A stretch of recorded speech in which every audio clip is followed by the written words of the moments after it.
Oi, tudo bem com vocês?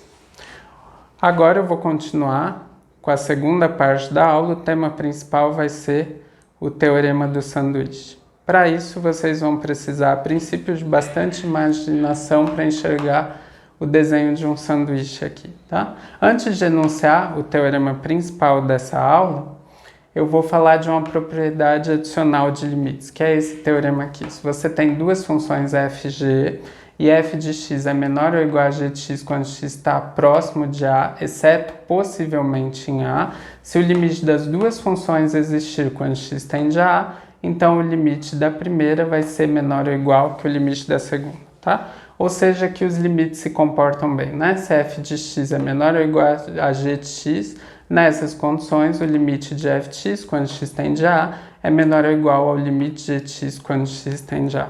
Agora nós vamos ver o teorema principal dessa aula, que é o teorema do confronto, também conhecido como teorema do sanduíche. Suponha que você tem três funções, f, g e h, e f de x seja menor ou igual a g de x, que seja menor ou igual a h de x nas proximidades de a, tá? Então, novamente, lembrem que eu não preciso me preocupar com o que acontece em a, tá? Se você tem que o limite da primeira, quando x tende a A, é igual ao limite da última, quando x tende a A, então o limite dessa função que está no meio, prensada pelas duas, também vai ter o mesmo limite, tá? Então, suponha que no sanduíche você considerar as três camadas, você tem uma função na primeira camada, f, e outra função na terceira camada, h. E nas proximidades de a, os dois limites são iguais a L. Se você considerar uma função no meio dessas duas camadas, tá? Na segunda camada, ela nas proximidades de A, ela também vai ter o mesmo limite, L, tá? Agora, na segunda parte da lousa, eu vou começar com alguns exemplos de como a gente aplica o teorema do confronto ou o teorema do sanduíche. O primeiro deles, eu quero calcular limite de x tendendo a zero dessa função aqui, tá? De x² vezes seno de 1 sobre x.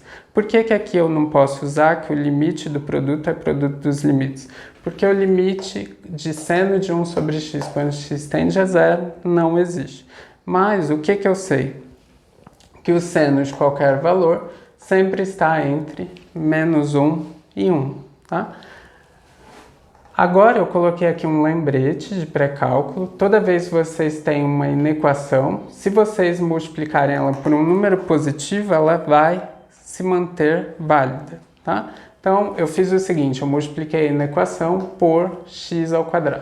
Então a gente fica com x² vezes menos 1, menor ou igual que x² vezes seno de 1 sobre x, menor ou igual que x² vezes 1.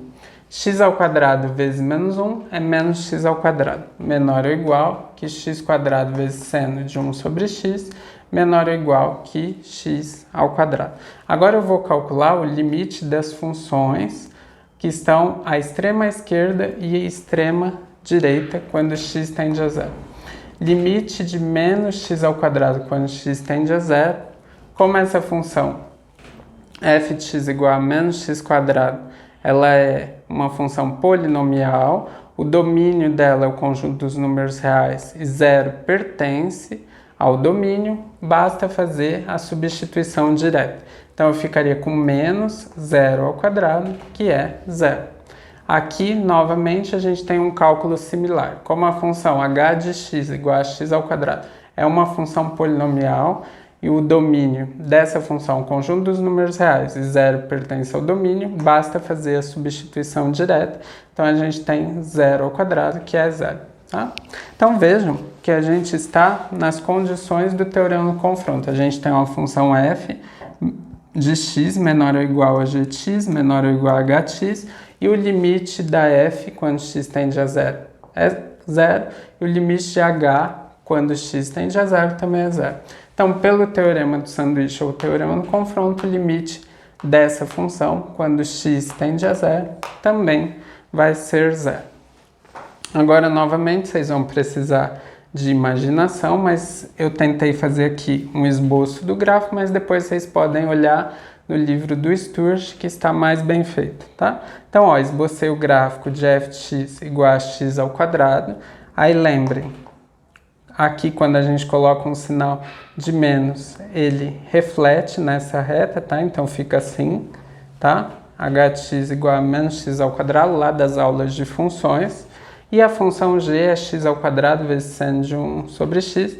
Ela está prensada por essas duas funções, tá? Está limitada superiormente pela função f de x e limitada inferiormente pela função menos x ao quadrado, tá? Agora, para encerrar a aula, eu fiz mais 2 exemplos. No primeiro deles, a gente vai fazer um cálculo de limite no infinito, que vai ser o tema da próxima aula, tá?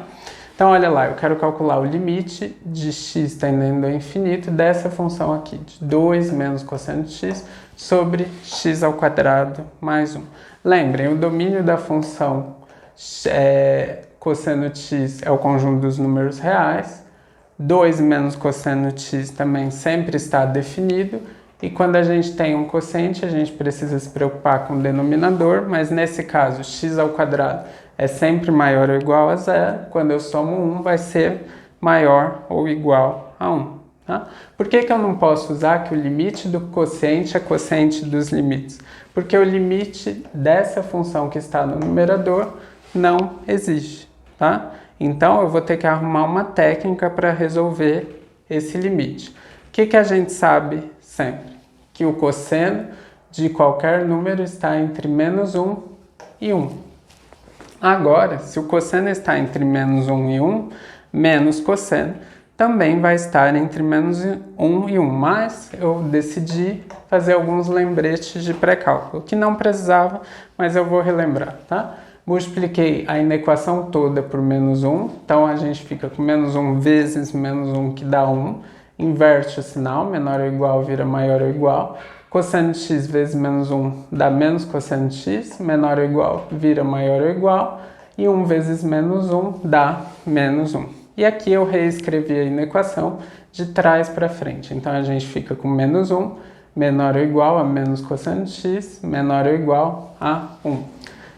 Agora, na nossa função, a gente tem 2 menos cosseno de x. Então eu somei 2 na inequação. Menos 1 mais 2 dá 1, menor ou igual 2 menos cosseno de x, menor ou igual 1 mais 2 igual a 3. Quem tem dificuldade, suponha que você estivesse devendo menos R$1 no mercado e você pagasse R$2, você teria 1 de troco, tá? Agora, eu dividi tudo por x ao quadrado mais 1. Então, a gente fica com 1 sobre x ao quadrado mais 1, menor ou igual a 2 menos cosseno de x sobre x ao quadrado mais 1, menor ou igual a 3 sobre x ao quadrado mais 1, né? E a gente sabe que x ao quadrado mais 1 é sempre um número positivo. Agora, novamente, ó, a gente está nas condições do teorema do confronto, ou teorema do sanduíche. Então, vou calcular os limites das funções que estão nos extremos, na extrema esquerda e na extrema direita. Quando eu calculo o limite dessa função, limite de 1 sobre x ao quadrado quando x tende a infinito, quanto que dá esse limite, tá? Suponha que você tivesse uma maçã e quisesse dividir para uma quantidade enorme de pessoas, tá? Cada vez maior. Com quantas partes da maçã cada pessoa ficaria? Com quase nenhuma, tá? Então, a noção intuitiva de limite me diz que isso daqui tende a zero. Vocês podem também fazer uma tabela de valores e ver que conforme a gente aumenta o valor de x arbitrariamente, o resultado vai estar cada vez mais próximo de zero. Aqui é exatamente o mesmo contexto, né? Se eu tenho 3 e quero dividir por uma quantidade suficientemente grande de pessoas, a tendência é que cada uma fique com quase nada, tá? Vocês também podem aqui substituir valores arbitrariamente grandes e ver que esse quociente vai ficar cada vez mais próximo de zero, tá? Então a noção intuitiva de limite me diz que esses dois limites tendem a ser zero. Novamente, eu tenho uma função f, tenho uma função g, tenho uma função h, tal que f de x é menor ou igual a g de x, que é menor ou igual a h de x. O limite de f de x quando x tende a infinito é igual ao limite de h de x quando x tende a infinito. Então, o limite da função que está no meio das duas também vai ser o mesmo, também vai ser zero. Pelo teorema do sanduíche ou do confronto, a gente tem que o resultado desse limite é zero. Agora, o último exemplo dessa aula. Suponha que você tem uma função que é maior ou igual que x² menos 1 sobre x menos 1 e é menor ou igual que x³ mais 3 para qualquer valor real, exceto para x igual a 1. Tá? Então, para qualquer x diferente de 1. E eu quero calcular esse limite. Limite de f de x quando x tende a 1. Aqui, novamente, eu vou precisar lembrar disso daqui, tá? Lá de pré-cálculo, quando a gente tem uma diferença de dois quadrados, a ao quadrado menos b ao quadrado, a gente pode escrever isso como a menos b vezes a mais b, né? Como eu já comentei, você pode fazer a conta. A vezes a dá ao quadrado, a vezes b cancela com menos ba, e b vezes b dá b ao quadrado, como tem um sinal de menos, menos b ao quadrado, tá? Aqui, novamente, ó, eu vou calcular o limite dessa função e dessa. Por que que eu não posso usar que o limite do quociente é quociente dos limites, tá? Novamente, aqui a gente tem um problema, né? Se eu substituísse o x por 1, tá? A gente teria 0 sobre 0, que é uma indeterminação, tá? O limite da função que está no denominador dá 0, então eu não posso usar essa regra. Então, eu vou ter que arrumar um jeito de resolver esse limite, uma técnica, né? E qual que vai ser a nossa técnica? A gente vai fatorar x² menos 1. Ó, x² menos 1 ao quadrado vai ser x menos 1 vezes x mais 1. Quem tem dificuldade de lembrar ou de usar isso, pode encontrar as raízes, tá? E também vai ser tranquilo escrever desse jeito, como x menos 1 vezes x mais 1. Aí a gente cancela, porque aqui a gente tem uma multiplicação, tá? Lembrem, se fosse uma soma, eu não poderia cancelar. Então, cancelando, a gente fica com o limite de x tendendo a 1 de x mais 1.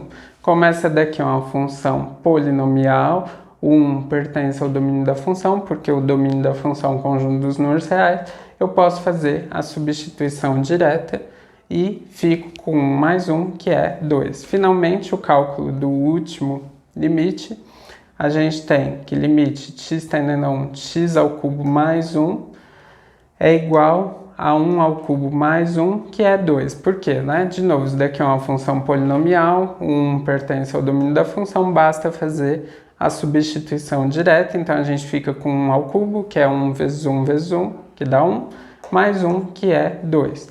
Como o limite dessa função, quando x tende a 1, deu 2, e o limite dessa função, quando x tende a 1, também deu 2, a função que está no meio vai ter o mesmo limite quando x tende a 1, que vai ser 2.